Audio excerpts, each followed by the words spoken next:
Question pour ce LCI Midi politique. Combien de temps pourra-t-il encore tenir? C'est la question que beaucoup se posent en coulisses, notamment au sein de l'exécutif. Le dossier Abad est devenu au fil des heures le problème Abad, le poison Abad, qui parasite les premiers jours du gouvernement Borne. Mais vous allez le voir, pour l'intéresser, la question ne se pose pas. Je le répète avec fermeté, je n'ai jamais violé une seule femme de ma vie. Vous comprendrez qu'aborder ces sujets publiquement est extrêmement douloureux pour moi. Désormais, je me consacre à ma mission de ministre, un ministre qui souhaite être sur le terrain, au plus près de la vie quotidienne des Français, garder les pieds sur terre, et je suis aussi pleinement engagé dans ma campagne législative comme candidat dans la 5e circonscription de l'Ain.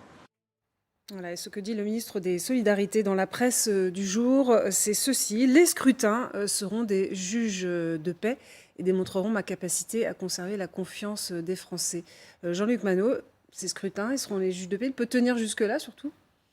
Ce sera un élément politique. C'est toujours le moment où le suffrage universel décide. Ça n'augure pas de la culpabilité ou de l'innocence des gens qui ont été réélus plusieurs fois et dont la culpabilité a été prouvée par la suite. Il y en a, je ne vais pas dire pléthore, il ne faut pas exagérer, mais enfin, il y en a un certain nombre qu'on connaît tous. Donc, non, c'est une phase qui est une phase évidemment importante pour quelqu'un qui est dans la situation de Damien Abad, d'aller au suffrage universel, de maintenir sa candidature et d'essayer d'avoir le soutien des électeurs de sa circonscription. Mais le problème auquel on est confronté là, c'est une confrontation entre l'exigence politique et l'exigence des principes. Et ça se heurte.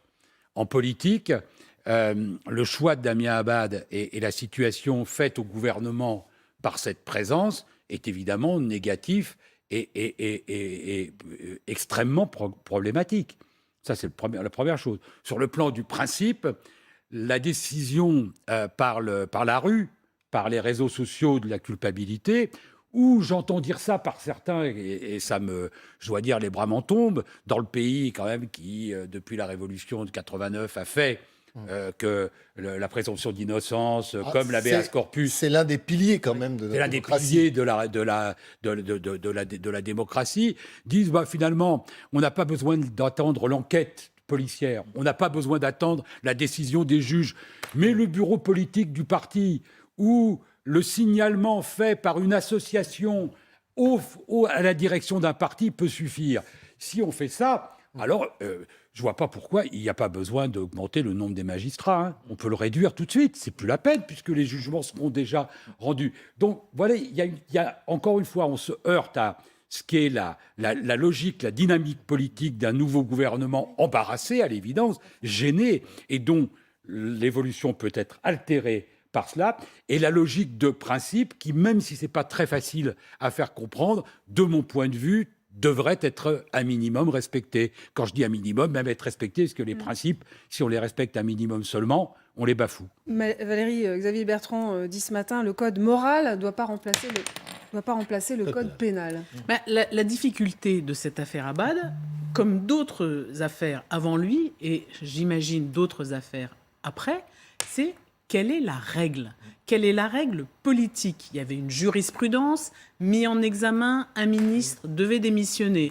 Ensuite, il y a eu, pas forcément mis en examen, mais ouverture d'informations judiciaires, il faut démissionner. Là, on est sur une situation où il n'y a pas de procédure en cours. C'est ce que rappelait Olivia Grégoire hier lors de son premier compte-rendu du Conseil des ministres. Donc, quelle est la règle ? Ça, c'est une première chose. Quelle est la règle pour ce gouvernement dans ce second quinquennat Macron ? L'autre chose, c'est ce que vient de dire Jean-Luc Manot. Est-ce que la présomption d'innocence prévaut ? Est-ce que la parole des femmes doit être écoutée ? Absolument. Entre les deux, il y a une infinie variation de jugements, de présupposés, de convictions. Bien sûr, la parole des femmes doit être écoutée absolument, mais est-ce que la parole des femmes vaut forcément rejet de la présomption d'innocence ? Toute la question est là, et on voit bien que ce feuilleton Abad va sérieusement pardon du terme, il n'est pas bon, mais je n'en trouve pas un autre, handicapé, en tout cas, Ternir. entacher c'est les premiers jours de ce gouvernement Borne, et que, faute d'éléments nouveaux, est-ce que le feuilleton va s'arrêter? Je vous rappelle que Gérald Darmanin, il y avait eu la même chose lors de sa nomination, ça a duré des mois, des semaines, les casseroles, les interpellations, etc. Puis à un moment, Et ça s'est malgré le arrêté. classement sans suite par le parquet, ce n'est pas encore fini parce qu'à l'occasion de cette affaire, on a Enfin, il a été requis, le non-lieu a été requis. Mais Voilà. à l'occasion de cette affaire, on a reparlé, bien évidemment, de ce dossier concernant le ministre de l'Intérieur. Alors, il y a l'autre question maintenant, qui savait, puis surtout qui savait quoi. On va revenir un peu dans le temps, avant de vous parler de l'Élysée, on va vous parler de Matignon. Voilà ce que disait, c'était ce week-end, Élisabeth Borne. Bien évidemment, je n'étais pas au courant. J'ai pas plus d'éléments que le fait que l'affaire a été classée sans suite. Je peux vous assurer que s'il y a des nouveaux éléments, si la justice est à nouveau saisie, on tirera toutes les conséquences de sa décision. Une balance, toi. Voilà. Seulement, Julien Arnaud, le problème, c'est d'autres informations. Ce matin, qui affirment que l'Élysée était au courant, mais là aussi de quoi? Visiblement, de ces 2 plaintes classées sans suite. Et Donc ça cette veut dire information. qu'ils ont jugé qu'ils pouvaient passer outre. Oui, parce qu'il y avait un classement pénalement, juridiquement, il n'y avait absolument rien. Donc on en revient à ce qu'on disait tout à l'heure. C'est-à-dire que, a priori, oui, ça a été décidé. Bon, il n'y a rien dans ce dossier judiciairement, pas de condamnation. Donc allons-y. On voit quand même qu'il y a une petite, je dirais, ligne peut-être qui sépare dans la façon de l'afficher ou de se positionner entre Matignon et l'Élysée. Je relisais le cas de Gérald Darmanin, 14 juillet 2020, ministre de l'Intérieur pour Gérald Darmanin. Ce sont les affaires, certaines qui sont classées notamment sans suite, où il n'y a pas de poursuite pour le ministre de l'Intérieur. Et Emmanuel Macron disait ceci: si quelqu'un est accusé mais pas jugé, alors il devient en quelque sorte victime d'un jugement de rue, et notre démocratie change et devient une démocratie d'opinion. Donc ça, on a vu... Avec la République du soupçon. Exactement. Donc ça, c'est la ligne, on voit, d'Emmanuel Macron. Elisabeth Borne, elle est allée très vite dans la façon de réagir. Je ne suis pas sûr, alors certes, il y a pas, on va pas dire, il n'y a pas de divergence de vue, etc. Mais il y a quand même quelque chose de différent dans la façon de s'afficher. On a une première ministre qui est très à l'offensive, qui n'a pas du tout digéré la façon dont c'est arrivé, c'est-à-dire l'apprendre dans la presse, si on l'en croit, et a priori de ce qu'on a pu voir, on ne peut que la croire. Elle a répété en Conseil des ministres, elle a convoqué Damien Abad à Matignon dès dimanche soir, elle ne décolère pas depuis. Alors, pas, j'allais dire, spécifiquement à l'encontre de Damien Abad, même si je pense qu'elle aurait aimé qu'il vienne lui en toucher un mot en lisant, mais c'est plutôt globalement, si certains a priori disent savoir, etc., que ce n'est pas remonté jusqu'à elle, Première ministre, qui forme son gouvernement. Vous parliez de des législatives. Je pense que Damien Abad s'accroche en quelque sorte aussi à ce scrutin des législatives en disant, avec le résultat, si les électeurs me choisissent, moi, ça sera une certaine manière de dire, bah non, c'est pas possible. Mais pour lui, j'allais dire, dans l'état et comme on l'a vu dans la façon de prendre la parole hier, c'est aussi peut-être sa façon de se défendre et de se raccrocher en quelque sorte, car pour reparler de Gérald Darmanin, ce n'est pas du tout la même défense, la même façon dont le gouvernement, je trouve, gère la situation. On avait vu Gérald Darmanin à l'offensive, le président de la République qui l'avait soutenu, Marlène Schiappa qui avait fait une tribune. Là, pardon, mais je vois pas beaucoup de membres du gouvernement sortir et dire, on soutient, on est aux côtés de Damien Abad. Alors, pire que ça, on va parler de son ex-parti politique, Les Républicains. On va retrouver Noé Gandillot du service politique sur place, conseil stratégique ce matin. Et au menu du conseil stratégique, eh bien, Damien Abad. Oui, réunion du conseil stratégique de LR ce matin où il a bien sûr été question du cas de Damien Abad en présence notamment de Christian Jacob, Rachida Dati ou encore Xavier Bertrand. Ce qu'on nous dit en off, c'est que le cas Abad n'est plus désormais l'affaire de LR et que c'est celle du gouvernement, l'affaire d'Emmanuel Macron ou d'Elisabeth Borne. Un ténor me confiait qu'il y avait manifestement un conflit sur la question entre le chef de l'État et la première ministre et d'ajouter que si Damien Abad devait quitter le gouvernement, alors il y aurait le risque pour l'exécutif que cela crée une jurisprudence avec d'autres ministres comme Gérald Darmanin ou Éric Dupond-Moretti. Et puis ce qu'on nous dit, c'est que c'est désormais le problème de Damien Abad lui-même. Christian Jacob l'a affirmé hier, c'est à Damien Abad de se, je cite, regarder en face et d'agir en son âme et confiance, de prendre sa décision.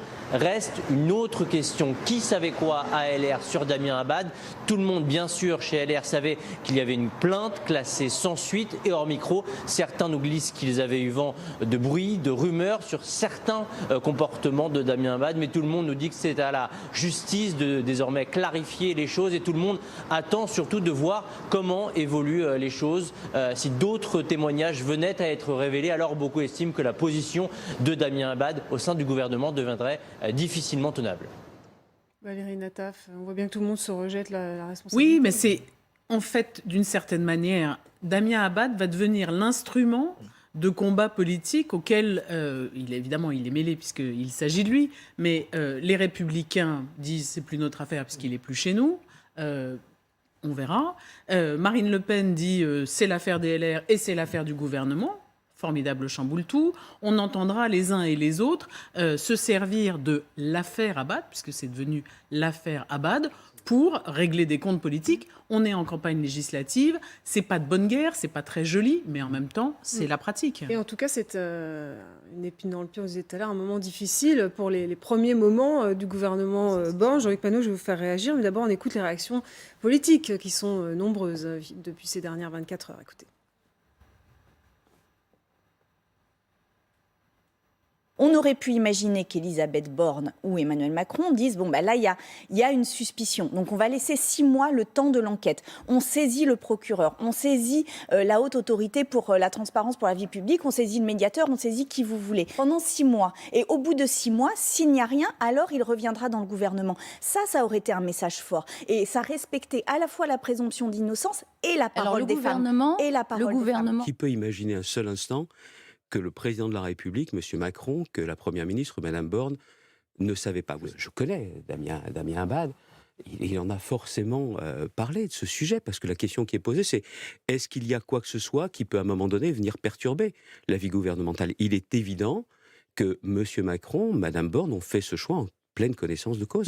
Vous voulez réagir, Valérie, peut-être ? Non, j'écoute... C'était spontané. Non, mais j'écoute les propos des uns et des autres. Bon, Sandrine Rousseau propose un principe de précaution. C'est un principe en droit qui est quand même un peu... là, je parle sous le... 6 mois de suspension, c'est ça ? 6 mois de suspension, mais s'il revient au gouvernement et il y a un témoignage qui parvient au bout de ces 6 mois... selon Sandrine Rousseau. Oui, donc voilà, je trouve que j'entends la tentative d'essayer de concilier des choses difficiles. Alors, le problème, c'est que le principe de précaution n'existe pas en droit. Quant à la position de Xavier Bertrand, je l'entends là aussi, c'est un opposant résolu et à Emmanuel Macron et sans doute à Elisabeth Borne, mais il me semble me souvenir que Damien Abad était le premier des soutiens de Xavier Bertrand pendant la campagne des primaires, donc je suis juste étonnée de cette prise de position.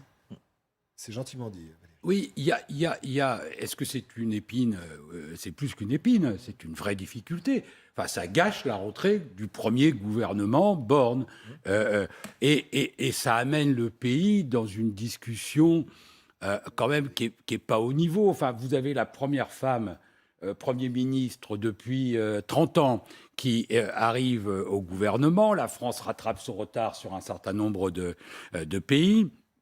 Vous avez un changement de philosophie dans un domaine essentiel qui est l'éducation nationale. C'est pas rien de remplacer Blanquer par Pape Diaye. C'est des choses quand même qui sont assez considérables. Et le pays discute, nous discutons de cette affaire. Oui, mais la faute à qui, Jean-Luc Macron ? Non, mais ça, c'est aussi une part d'amateurisme de la part de ce nouveau gouvernement. Non, mais vous demandiez si c'était une difficulté. C'est à l'évidence plus qu'une difficulté. C'est un grave problème pour les débuts de ce gouvernement.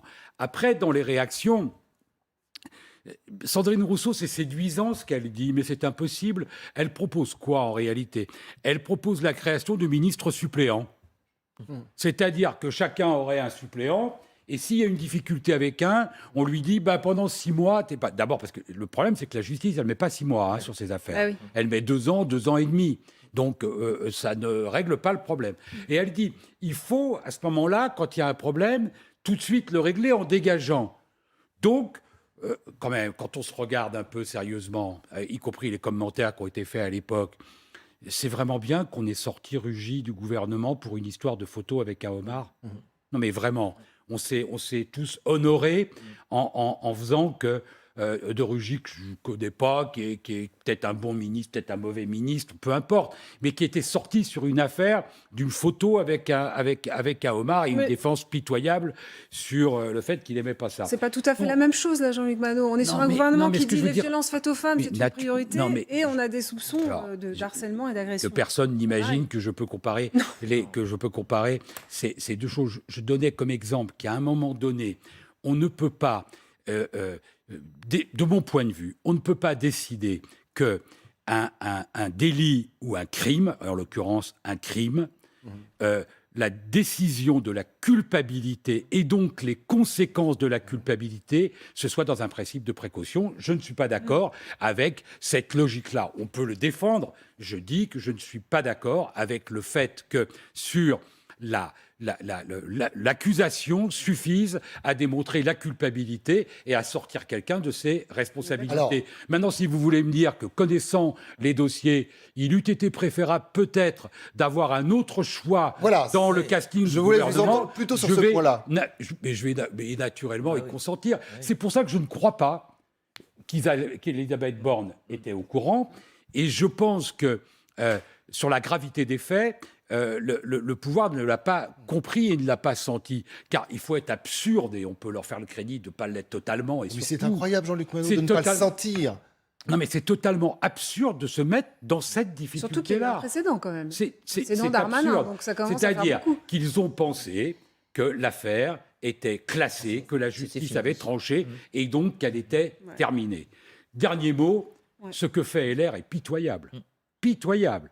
Ce que dit la direction de LR, qui dit « c'est plus notre affaire », ah bon, on s'est mal comporté avec des femmes chez vous pendant 20 ans, et vous avez déménagé il y a 2 jours, donc c'est l'affaire de la personne chez qui vous avez déménagé. Enfin, ils sont gonflés quand même. En plus, si vous saviez... Effectivement, on disait que M. Abad était le premier lieutenant de M. Bertrand. Et quand Xavier Bertrand, que j'ai connu mieux inspiré que dans cette déclaration-là et plus courageux, disait c'est quelque chose, je ne peux pas imaginer qu'il ne sache pas, on ne peut pas imaginer qu'il ne savait pas non plus. Julien Arnaud, et on parlera un peu législative juste après, il faudrait, quitte à créer un précédent peut-être regrettable, débrancher Damien Abad pour que ça cesse à minima, pour que le gouvernement puisse être de nouveau audible. Il y a presque 2 questions dans votre question, 2 entrées, j'allais dire. Est-ce que c'est le gouvernement, Elisabeth Borne et le président de la République, qui débranchent d'eux-mêmes Damien Abad, c'est-à-dire en normalement, oui, ça aurait peut-être dû être lui, mais il l'a pas fait. C'est ma deuxième question. Est-ce qu'ils y vont là-dessus, sachant que ça parasite tout l'entrée dans le gouvernement et que chaque déplacement de ministre, c'est la même question qui est reposée sur le terrain et qu'on ne se concentre pas sur leur thématique et leur périmètre. Ils disent à un moment donné, stop. Sauf qu'on n'est pas, c'est pas histoire de déculpabiliser là-dessus, mais on n'est pas en milieu de quinquennat, on est vraiment au début, les premiers jours, pour imprimer, pour quelque chose, une dynamique. Donc, soit c'est eux, soit, bah oui, vous le dites, soit c'est Damien Abad qui, à un moment donné, prend la décision de... non, mais tu as raison, se dire, c'est plus possible, moi-même. Les mots comptent d'ailleurs, parce que quand des gens disent un ministre mis en cause doit démissionner. Non.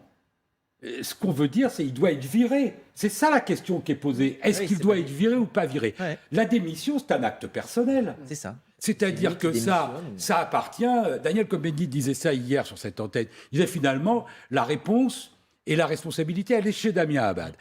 Sur la question de la démission, est-ce qu'il pense, lui, qu'il est assez gravement mis en cause, ou que même la pression est trop forte, ou que l'inconvénient qu'il procure au gouvernement, enfin la difficulté qu'il crée au gouvernement, est assez importante pour qu'il en tire les conclusions. Ça s'appelle une démission. Après, sinon, on est dans une autre notion, et c'est pas, j'insiste sur le mot, c'est pas une démission, c'est de mettre en place une jurisprudence qui dise, pas hypocrite, pas le ministre doit démissionner, non, le président de la République doit mettre un terme au mandat de ce premier ministre, pardon.